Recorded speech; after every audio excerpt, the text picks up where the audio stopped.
Hi friends, कैसे हैं आप सब। आपका मेरे YouTube channel legal aid by Veenu में हार्दिक स्वागत है।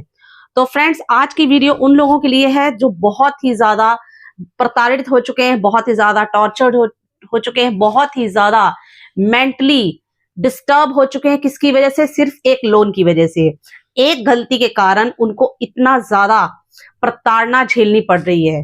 होता क्या है, सबसे पहले तो अगर वो लोन लेते हैं तो लोन लेने के बाद अगर किसी वजह से उनकी एक ईएमआई भी मिस हो जाती है तो उनके पास कॉल्स पे कॉल्स इतनी कॉल्स आएंगी कि एक इंसान के दिमागी संतुलन को बिगाड़ने के लिए इतनी कॉल्स काफी हैं।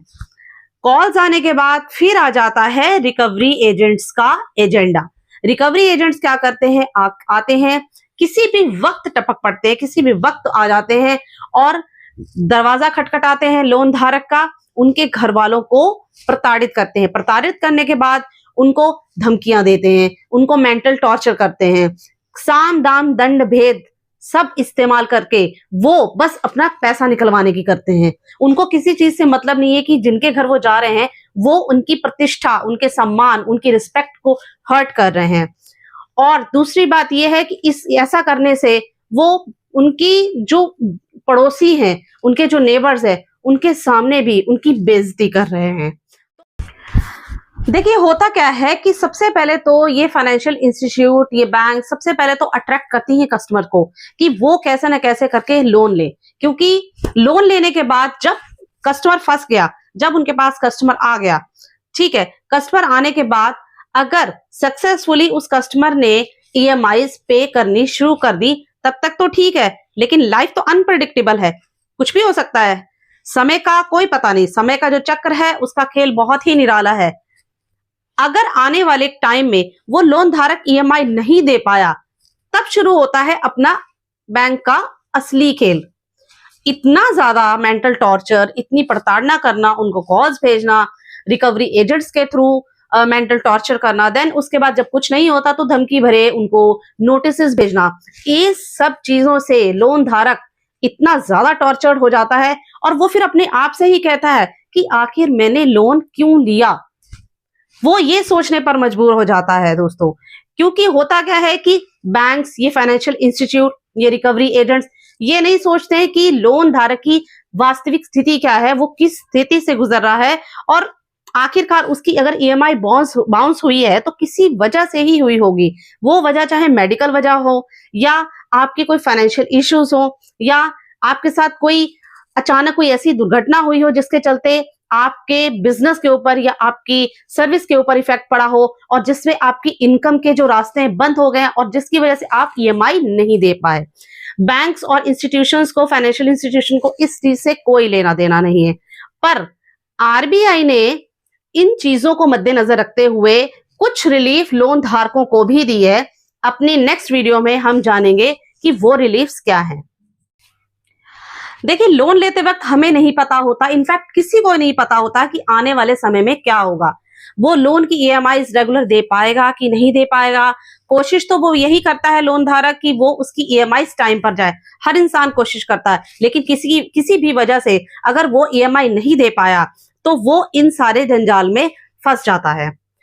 अब बात करते हैं कि आप जो ये प्रॉब्लम्स आपको फेस करनी पड़ रही है या आपको ये डर है कि कहीं आपके ऊपर कोई लीगल एक्शन ना हो जाए, क्योंकि नेचुरल है, अगर आपकी ईएमआईज नहीं जाएंगी तो एक्शन तो होगा ही होगा। लेकिन आपको अगर लगता है कि आपकी ईएमआईज आगे बाउंस होने वाली हैं या आप अपनी ईएमआईज भरने के लिए अभी सक्षम नहीं है, तो आप क्या करें? तो डरने की जरूरत नहीं है, आपके पास तब भी रास्ता है अपने आप को सेव करने का।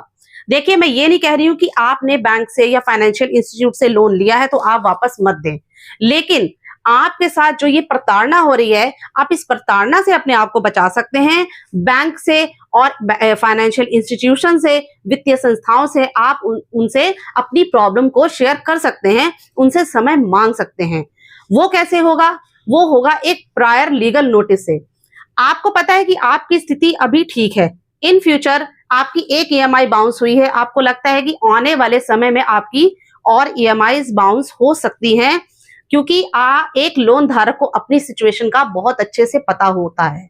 तो उस केस में आपने पहले ही आप अपने बैंक को इन्फॉर्म कीजिए, उनको नोटिस भेजिए, उनको बताइए अपनी स्थिति के बारे में कि आप किस परिस्थिति से गुजर रहे हैं।